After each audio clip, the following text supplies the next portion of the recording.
Hey guys, what's going on? Blaine back for another Netflix review, and today I'm going to be talking about A Perfect Pairing.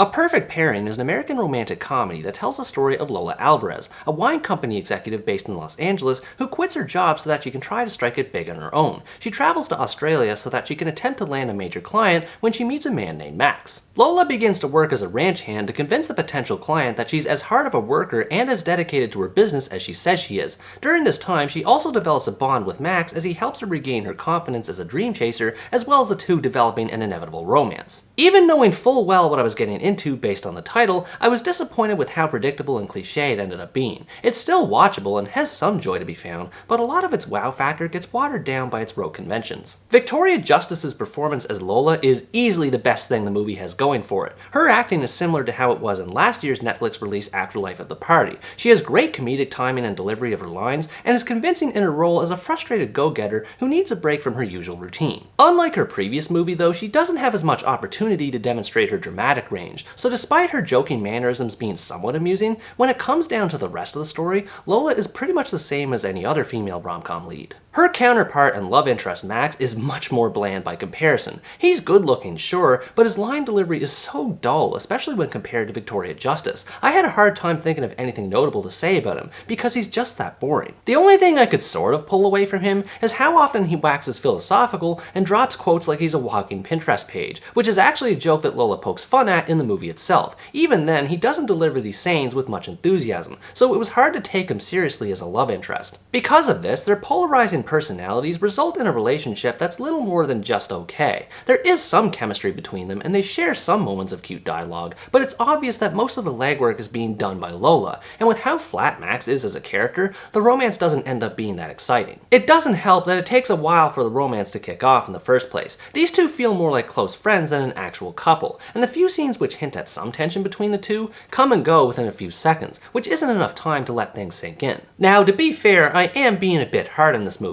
Even though the relationship proceeds in 100% uninspired fashion, that doesn't necessarily mean it's bad. For me, it is disappointing that it doesn't do more than it could with its story, but there is a certain demographic that would enjoy it. Everything from the story structure to the musical stings to the set designs is formulaic. If it weren't already on Netflix, I guarantee that it would feel right at home on the Hallmark Channel with how safe and predictable it is. And for those looking for a pure comfort viewing experience, this movie has comfort in spades. In this regard, it makes excellent use of its Australian setting. I was happy to see a more greener side of the country compared to the usual outback desert from other movies. The lush mountains, waterfalls, and even the small town setting help add to the romantic atmosphere. There's also a variety of scenarios that the pair take part in that keeps things fresh, such as starting a bar fight, biking across the Australian countryside, and even some campfire singing that takes advantage of Victoria Justice's vocal talents. Most of these instances are pretty cheesy in presentation, but it's all in good fun. Much of the movie's comedy is decent for the most part. It mostly centers around chores that Lola has to do around the Vaughn family estate to prove her worth, which end up being awkward due to her being a fish out of water.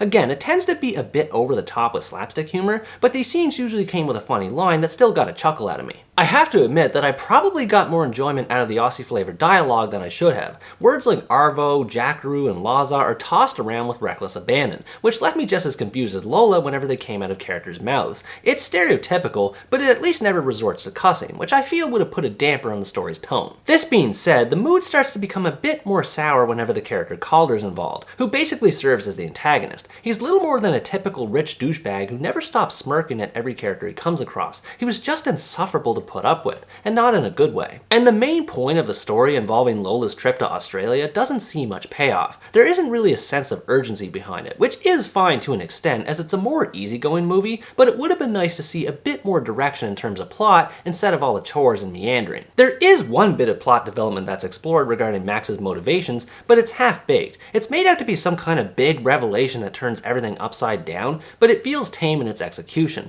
Unless there's something about it I'm missing, I didn't understand what the big deal was. Some of the awkwardness of the central plot is offset by the supporting characters, mostly in the form of Lola's roommates. They aren't exactly remarkable, but they still add some fun to the narrative, and it is nice that they have at least a small degree of characterization. There's also a strong central theme to take away from the movie regarding taking risks and pursuing dreams. It's presented in an easily digestible manner that reinforces Lola's dedication to her goals, even if her focus does tend to waver at times. Overall, A Perfect Pairing doesn't exactly live up to its namesake, but for the right kind of audience, there is some enjoyment to be found in its simple nature. If you like rom-coms and you're looking to watch a straightforward movie that doesn't have too many strings attached, I think you might enjoy watching this one. I don't think this movie would have been enjoyable if it hadn't been for Victoria Justice's performance. It isn't exactly the kind of romance I like to watch with how mundane it is, but its beautiful visuals and lighthearted humor do make it a somewhat entertaining experience. What did you think about this movie? Did you enjoy its simple presentation, or do you prefer romantic comedies that have a bit more depth behind them? Let me know in the comments below. Anyways guys, that's going to wrap up my review of A Perfect Pairing. Thanks for watching this video, I hope you enjoyed it, and as always stay tuned for the next part where next time I review another American romantic comedy, The Valet.